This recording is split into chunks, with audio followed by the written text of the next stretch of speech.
예수님의 제자들에 대한 명단이 복음서에 나옵니다. 오늘 읽은 말씀도 예수님의 제자 12명의 이름이 나오는데 복음서에 나오는 예수님의 제자들의 이름을 보면 어떤 공통적인 특징을 발견하게 됩니다. 이 베드로의 이름이 항상 첫 번째에 나옵니다. 그리고 빌립은 다섯 번째, 그 중간 정도 되는 다섯 번째 이름이 언급되고 있고, 지난 시간에 살펴보았던 알페오의 아들은 아홉 번째로 이름이 항상 나옵니다. 그리고 가룟 유다는 제일 마지막에 이름이 언급되고 있습니다. 12명의 제자인데 이 제자들의 이름을 기록하는 방식에도 어떤 공통성이 있었다라는 겁니다. 그리고 마태복음, 누가복음, 마태복음, 마가복음, 누가복음에는 12제자라는 이름이 나오지 않습니다. 그러면 12제자라는 이름이 어디서 나왔을까? 요한복음에만 나옵니다. 요한복음이 복음서 중에서 가장 늦게 기록되었는데 가장 늦게 기록되었으면서 거기에 12제자라는 이름이 나왔다라는 겁니다. 그리고 요한복음에 12제자라고 하는 그런 말이 나올 때 처음으로 언급될 때 그때의 상황을 보면 그 바로 앞전의 말씀에서 제자들이 예수님을 떠났다.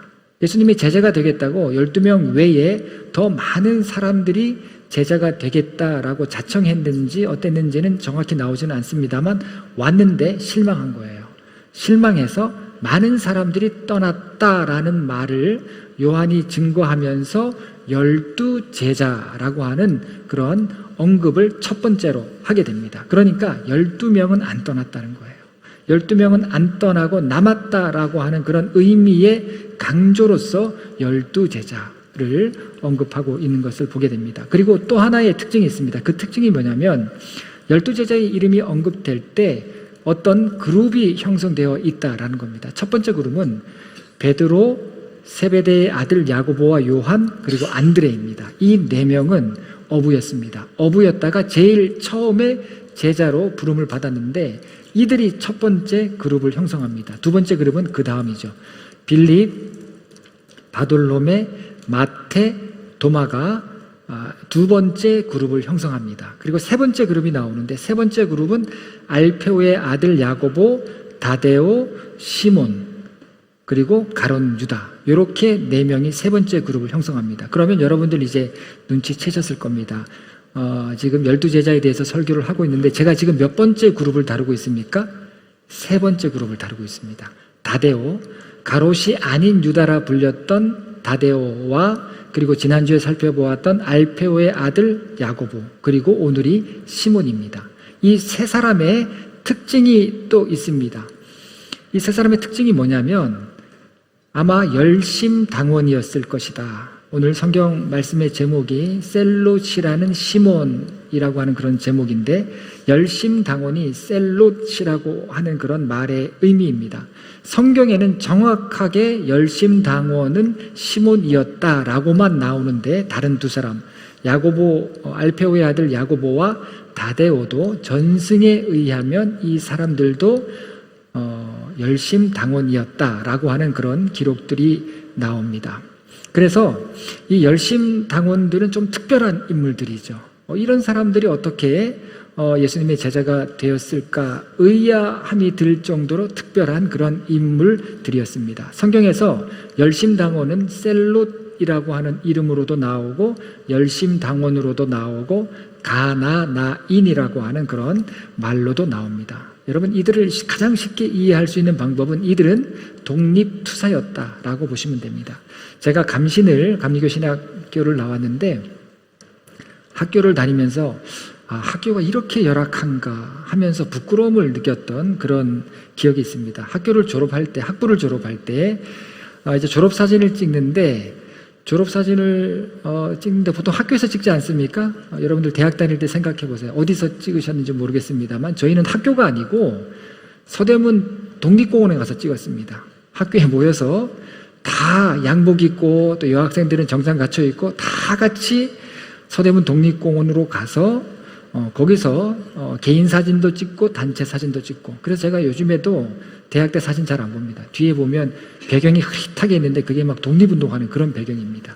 그런 배경을 놓고 사진을 찍으면서 사람들이 또 많이 또 이렇게 있으니까 시끌시끌 보는데, 왜 우리가 이렇게 여기서 사진을 찍어야 되나, 이 앨범 꼭 만들어야 되나. 제가 약간 이 반골 기질이 있어서 조금 대드는 기질이 조금 있습니다, 제가. 그래서 이런 거를 꼭 굳이 이렇게 할 필요가 있을까 했던 그런 기억이 있습니다. 아마 감신에는 캠퍼스가 없고 학교가 작습니다. 학교가 작다 보니까 그렇게 했던 것 같은데, 그때 거기가 이 서대문 형무소 자리였는데, 서대문 형무소까지 포함해서, 그리고 그 앞에 독립문이 있는데 독립문까지 다 공원으로 만들고 난 지 얼마 안 된 시점이었습니다. 그래서 거기서 사진을 찍었던 그런 기억이 있습니다. 이 서대문 형무소는 과거 일제시대 경성 감옥이었죠. 그리고 독립투사를 옥에 가두고 고문했던 아주 유명한 곳입니다. 그 유적들이 그대로 남아있죠. 그 유적들 그대로 있습니다. 유관순 열사도 여기에서 순국하셨습니다. 서대문 형무소에서 일제에 의해서 처음 사형을 언도받은 분이 계십니다. 일제에 의해서 국권이 찬탈되자 의병운동을 일으켰던 허위라고 하는 분이 최초로 이곳에서 사형 언도를 받으시고 순국하시게 됩니다. 이분은 지금으로 말하면 대법원장 또 대통령 비서실장에 해당하는 아주 중책을 두루 다 지내신 고관 대작이셨는데, 국권을 빼앗기고 난 다음에 나라의 고관 대작들 중에서는 이렇게 친일파가 된 사람들이 있고, 그 분을 못 이겨서 자결하신 분들도 있고, 그리고 또 다른 부류의 사람들은 의병운동을 전개하게 됩니다. 이 허위라고 하는 분도 고종으로부터 밀서를 받습니다. 딱 두 글자의 그런 밀서를 받고, 의병을 일으키라고 하는 그런 밀서인데, 그것을 받고 의병운동을 전개하다가 포천에서 이렇게 체포됩니다. 그래서 서대문 형무소에서 옥고를 치르시다가 순국을 하시게 되셨습니다. 신문을 받을 때도 오히려 일경이 감복할 정도의 기계가 있었다고 합니다. 이분께서 순국하시고 난 이후에 그의 아들들을 비롯해서 사촌들까지 무려 14명이 독립운동에 투신하게 됩니다. 이때도 독립운동을 하면 3, 4대가 망한다라고 하는 그런 때입니다. 그런데 그런 분들의 숭고한 뜻이 있어서 나라를 구할 수가 있었던 것입니다. 예수님 시대에도 열심당원들은 로마의 압제에서 독립운동을 했던 그런 인물들입니다. 그리고 이들이 독립운동을 하다가 잡히게 되면 십자가형을 100% 언도받습니다. 이 십자가가 예루살렘 거리에 많을 때는 길가로 100여 개가 넘을 정도로, 몇백 개가 서 있을 정도로 그렇게 많은 열심당원들이 처형을 당할 때도 있었습니다. 그럼에도 이들은 나라를 되찾기에 열심이었습니다. 마태복음 10장 4절에 보면 시몬은 가나나인 시몬이라고 그렇게 언급을 하고 있습니다.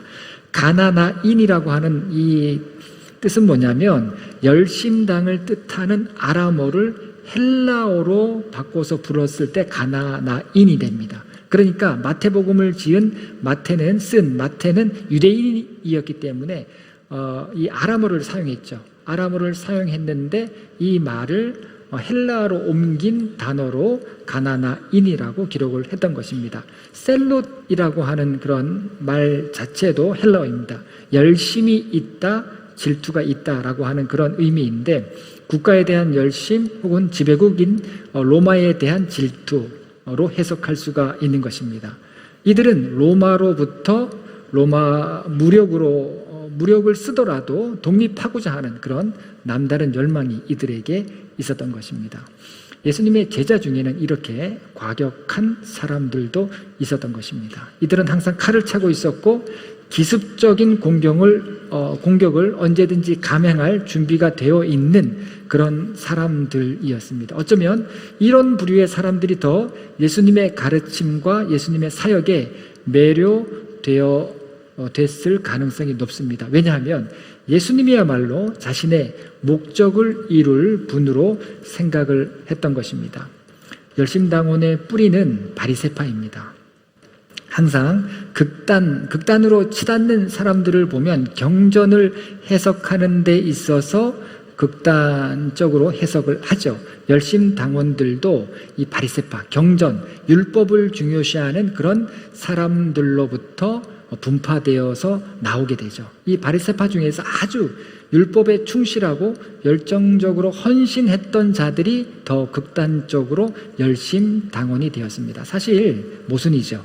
왜냐하면 율법의 핵심은 사랑인데 이들은 그런 가르침, 본질적인 가르침보다 자신들의 목적을 이루는데 율법을 사용하는 것을 보게 됩니다. 이들은 예수님이 태어나시기 직전부터 활동을 하게 되다가 AD 6세기, 그러니까 예수님께서 한 10살 되었을 때 유다라고 하는 사람이 이들을 집약체로서, 당으로서 만들어서 구성을 하게 됩니다. 이들은 구약 성경에 그들의 정신적인 뿌리를 둡니다. 아론의 손자 비느하스가 있죠. 비느하스가 있는데 우상 숭배하는 자들을 이 비느하스가 어떻게 처단을 합니까? 창을 던졌죠. 창을 던져서 우상 숭배하는 자들을 그렇게 처단합니다. 그리고 바알과 아세라 제사장 850명과 대결을 했던 엘리야 선지자에 대해서도 정신적인 뿌리를 두고 있습니다. 이들은 여호와를 주권자로 삼는 것에 방해하는 모든 세력, 모든 사람에 대해서 저항해야 된다라고 하면서 폭력과 죽음까지도 불사하면서 싸웠던 그런 극단적인 종파였던 것입니다. 그러니까 예수님의 제자 이 부류 가운데는 어부도 있었고 또 세리도 있었고 또 이런 열심당원들도 있었고, 세리는 로마에 충성하는 사람인데 반면에 열심당원은 그렇지 않은 사람들이죠. 전혀 어울릴 수 없는 그런 사람들이 예수 안에서 나중에는 변화되었고 예수님의 제자가 되었다라고 하는 것, 이것은 오늘날 우리들에게 주는 의미가 실로 크다라고 생각을 합니다. 어떻게 이렇게 너무도 다른 생각과 배경과 또 삶을 살아가는 사람들이 예수님의 제자가 될 수 있었겠습니까?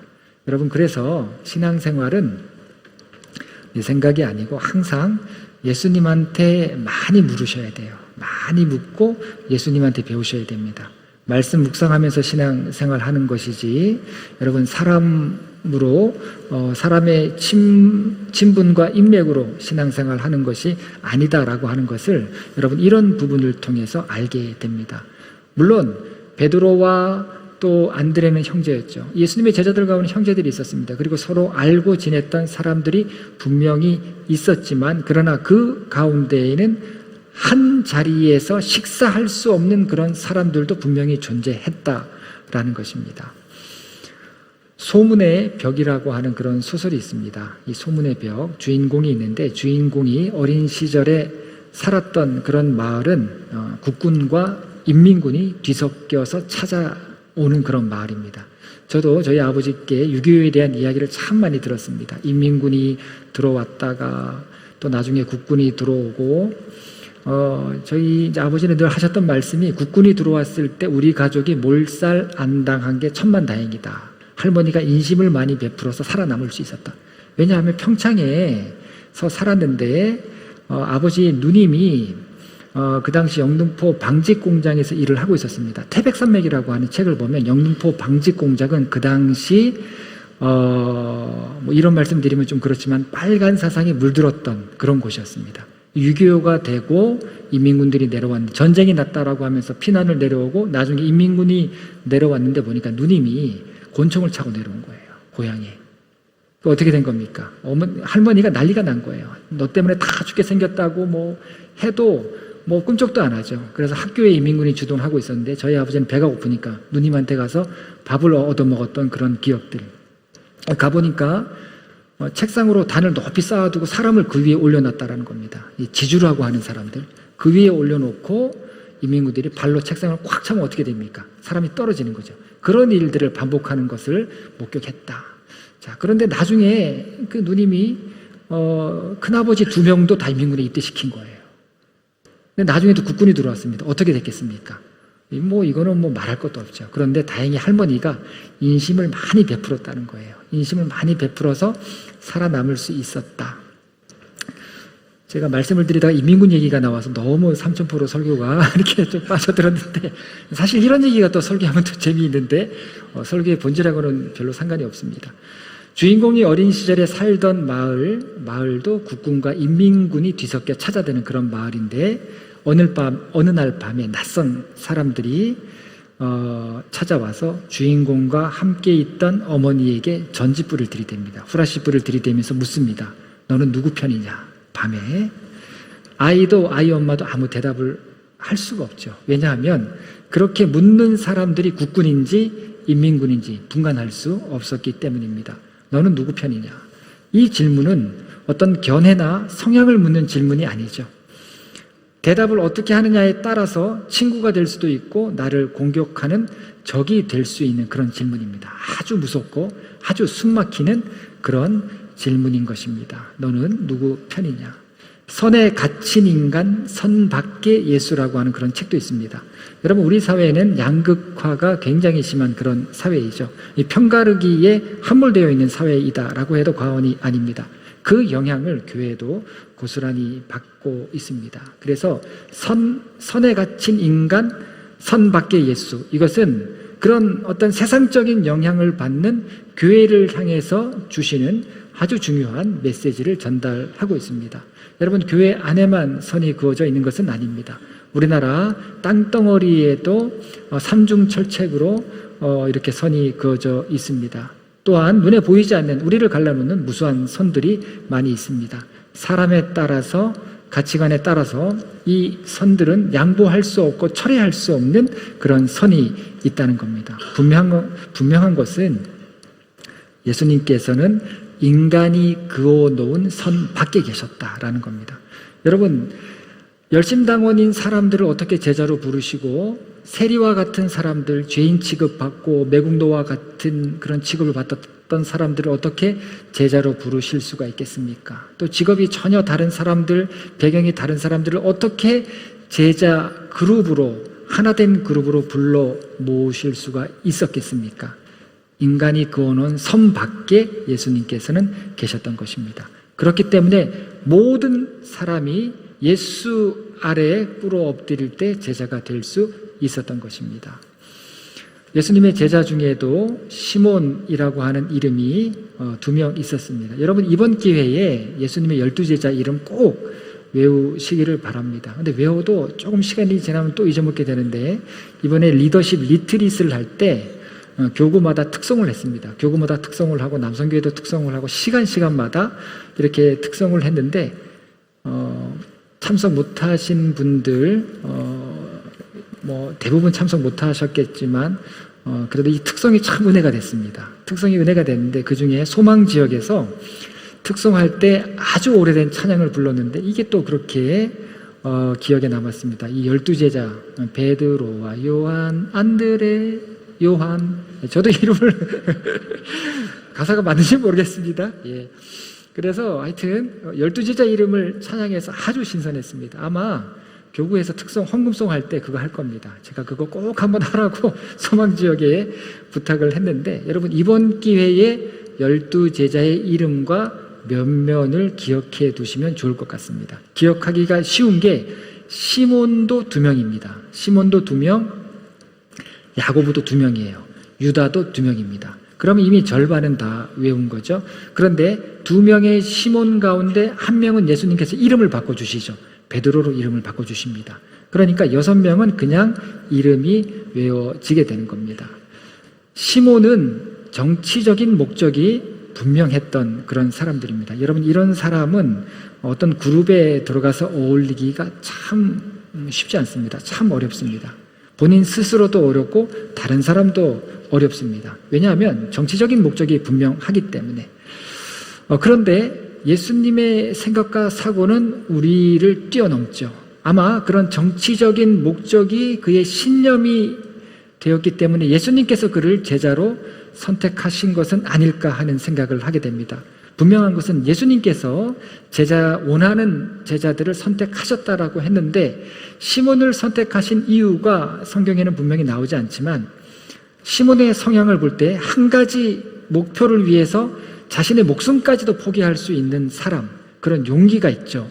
그런 결의가 있는 그런 사람이고, 분명한 그런 목표가 있다 보니까 이 매사가 분명합니다. 흐릿하지 않습니다. 그리고 흔들리지 않는 그런 목적의식과 대의가 있고, 그렇다 보니까 어떤 순수한 부분들이 있었을 것이고, 그것이 아마 예수님께서 이 시몬을 제자로 선택하게 된 동기가 아닐까 하는 생각을 하게 됩니다. 그런데 성경에는 시몬에 대한 열심당원이라고 하는 것 외에, 셀룻이라고 하는 것 외에 시몬에 대한 다른 기록은 나오지 않습니다. 다만 열심당원 시몬이 말한 것으로 여겨지는 말씀 딱 한 구절만 성경학자들이 이야기하고 있습니다. 사도행전 1장 6절을 보면 그들이 모였을 때에 예수께 여쭈어 이르되 주께서 이스라엘 나라를 회복하심이 이때이니까 하니.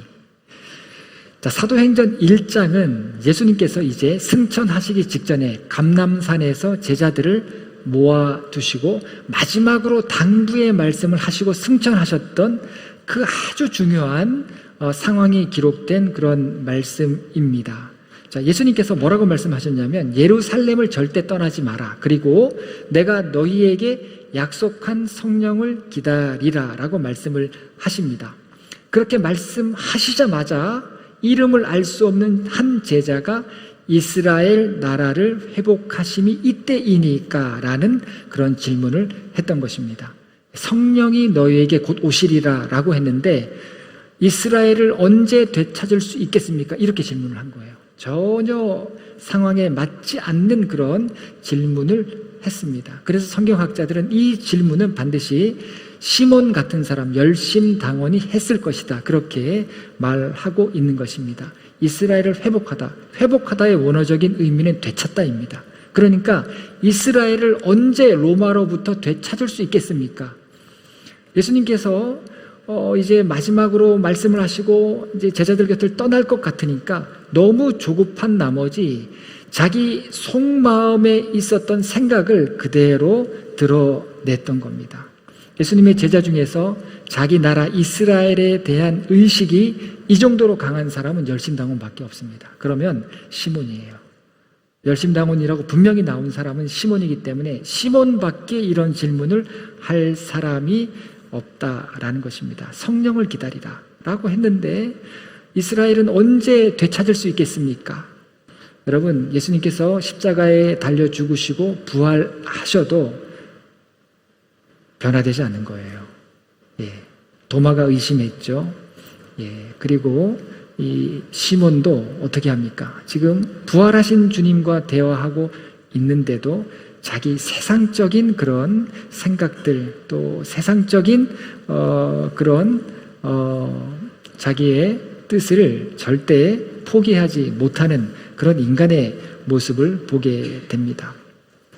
이 질문 후에 예수님께서 바로 또 말씀을 하십니다. 사도행전 1장 7절을 보면 때와 시기는 아버지께서 자기의 고난에 두셨으니 너희가 알 바 아니요.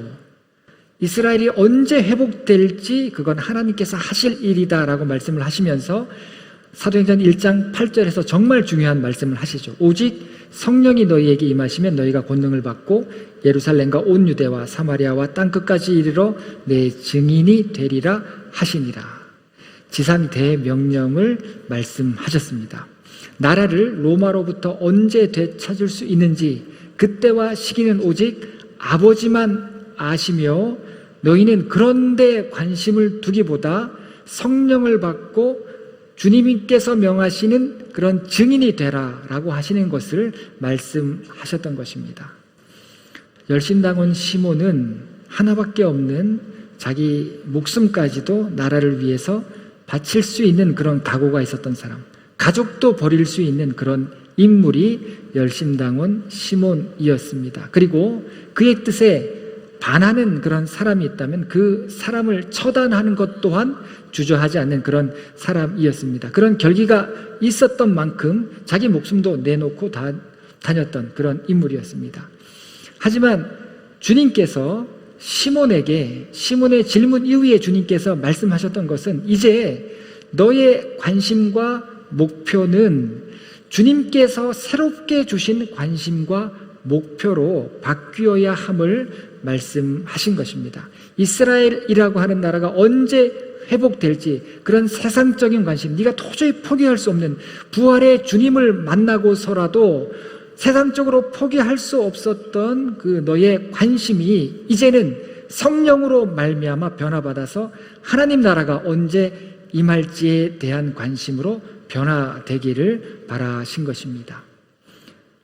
사도행전 1장의 말씀에는 또 가룟 유다 대신 마띠아를 제자로 뽑는 이야기가 그 다음에 나옵니다. 그리고 12제자의 숫자가 다 채워지자 오순절 성령께서 강력하게 임하는 역사가 사도행전 2장에 나오게 되는데, 여러분 이때 제자들이 다 변하게 됩니다. 네, 결국에는 성령입니다. 성령께서 이 제자들의 마음을 완전히 변화시켜 놓았고 시몬도 이때 크게 변화받게 되었다고 합니다. 그래서 1세기 경에 기록된 이 제자들에 관한 기록을 보면 시몬에 대한 그림이 꼭 나올 때 같이 나오는 그림이 있습니다. 그게 뭐냐면 익투스예요. 물고기. 여러분 물고기 그림 아시죠? 이렇게 물고기 지느러미 있고 물고기 몸통이 있고 거기에 뭔가 글씨가 적혀져 있습니다. 헬라어로 적혀져 있는데 그 헬라어는 예수 그리스도는 하나님의 아들이시요 우리의 구세주이시다라고 하는 헬라어의 앞 글자, 단어의 각각 앞 글자를 따서 물고기 몸통 안에 기록해 놓았습니다. 그거를 그대로 읽으면 익투스가 됩니다.